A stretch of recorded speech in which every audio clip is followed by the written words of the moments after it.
Assalamualaikum warahmatullahi wabarakatuh. Pemirsa TVRI Jawa Barat, senang sekali saya Gil Hafizi kali ini dapat menjumpai Anda.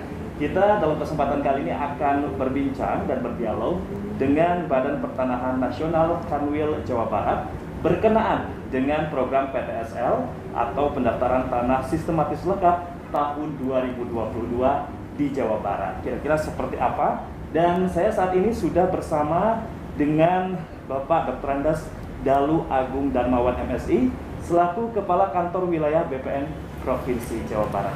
Halo Pak, selamat siang Pak. Selamat siang Mas Gilang. Apa kabarnya Pak? Baik ya. Masih.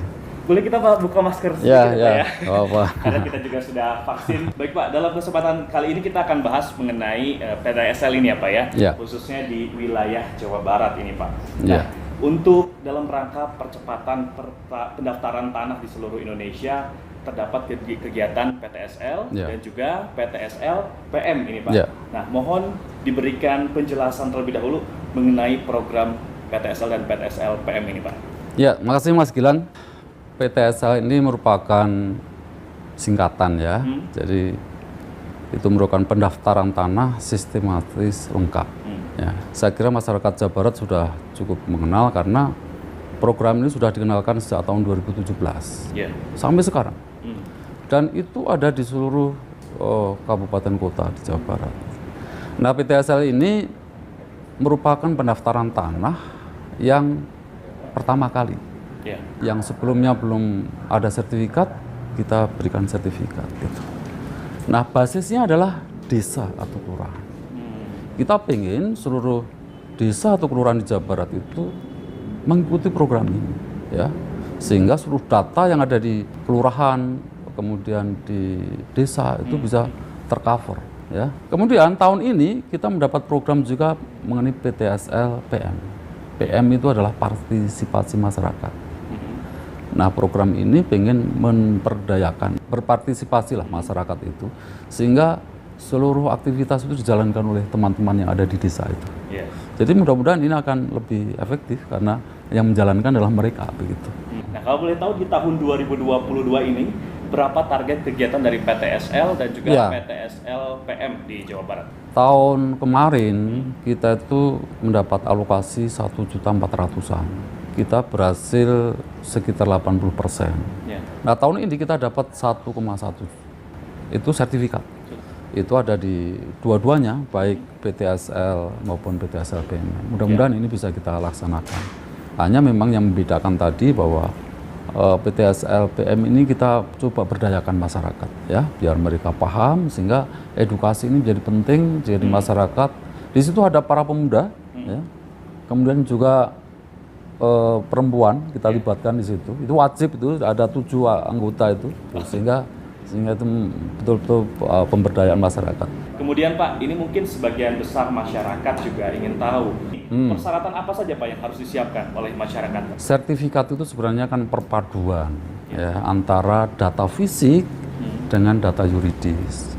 Jadi kalau ada batas, misalnya Mas Irwan punya bidang tanah, harus diberikan batas patok itu. Jadi tetangganya tahu persis itu fisik, itu berkaitan fisik. Nah, ketika kita ukur maka akan menghasilkan luas. Nah, kemudian yang kedua, data yuridis. Data yuridis itu adalah data bukti-bukti kepemilikan. Kita mengenal ada ya KTP, ya ada KK gitu. Itu data-data kependudukan. Kemudian ada juga mengenai kepemilikan itu sendiri. Ada dulu kita mengenal ada letter C, girik gitu ya. Kemudian ada berkaitan dengan peralihan gitu ya. Ada akte gitu ya. Nah, macam-macam gitu. Jadi sebenarnya sertifikat itu kan perpaduan. Ketika dua-duanya itu clear, maka keluarlah sertifikat. Jadi syaratnya sebenarnya hanya itu. Kalau sejauh ini Pak, dari tahun sebelumnya sampai ke tahun 2022 ini berjalan 4 bulan, ada evaluasi khusus yang belum kena kesasarannya begitu Pak, ke masyarakat itu apa aja Pak biasanya? Jadi gini, memang setiap bulan kita evaluasi ya. Bahkan kita juga mengevaluasi yang tahun-tahun lalu gitu ya. Yang pertama memang partisipasi masyarakat harus tinggi. Makanya program ini kami hadir ke masyarakat harus tetap tahu. Sehingga peran dari kepala desa sangat tinggi di situ. Karena ini di desa, Mas. Ya, di desa itu seringkali masyarakat selalu mengikuti perintahnya Pak Kepala Desa. Sehingga berkaitan dengan itu, maka Kepala Desa harus memberikan motivasi, memberikan contoh. Kalau nanti seluruh bidang tanah itu bisa disertifikatkan, diberikan hak atau didaftarkan, ya paling tidak didaftarkan itu artinya ada petanya, gitu ya. Jadi itu akan memudahkan bagi kepala desa dalam mengelola wilayahnya.